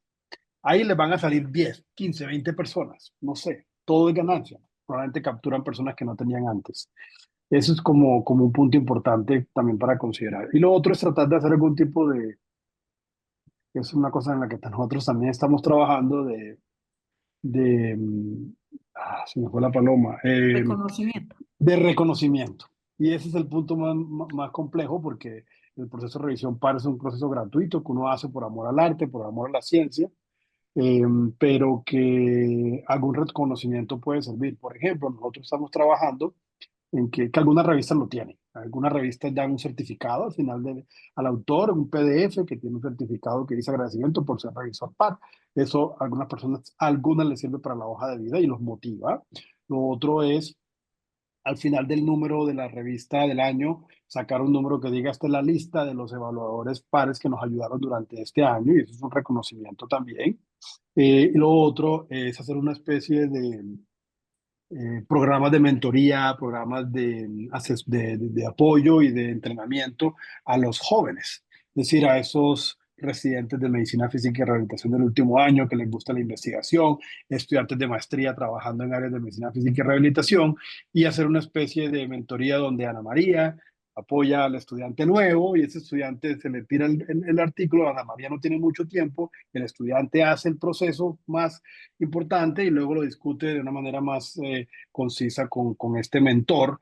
Y es una forma no solamente de ayudar en la carga a los que ya tenemos las agendas ocupadas, pero de entrenar a la gente también. Entonces ese proceso también puede ser algo con los revisores ya más experimentados que tengan. Hay algunas alternativas para considerar, pero para que las implementen y que miren a ver, pero la base de datos es complicada. No hay quien tenga una salida fácil a este tema. Cada área, imagino que se maneja diferente. Aparte que ustedes tienen el tema de que entonces tiene que ser solo en español. Eso hace más complicado, ¿cierto? Compartir bases de datos también. Usted que está en la otra revista, en la española, ¿cierto? De alguna manera también puede ayudar a esto. O buscar gente en PubMed que ha publicado y que ustedes ven que son de afiliaciones en español. Argentina, Chile, Colombia, México, España, ¿cierto? Ahí les tiré algunas ideas. Muchas gracias, muchas gracias. Tema muy difícil, pero muchas gracias. Bueno, yo creo que si no tenemos más preguntas, Rodrigo, por ahí, ¿quieres despedir esta muy muy buena actividad de hoy? Te doy la Pues muchas palabra, Rodri. las personas que se tomaron el tiempo de asistir, o sea, hay un gran interés sobre publicar. Realmente creo que no se trata solamente de dar conferencias, sino también de publicar y dejar un conocimiento más permanente, que eso es lo interesante. Por ahí dicen que las palabras las lleva el viento y lo que queda escrito pues es muy importante.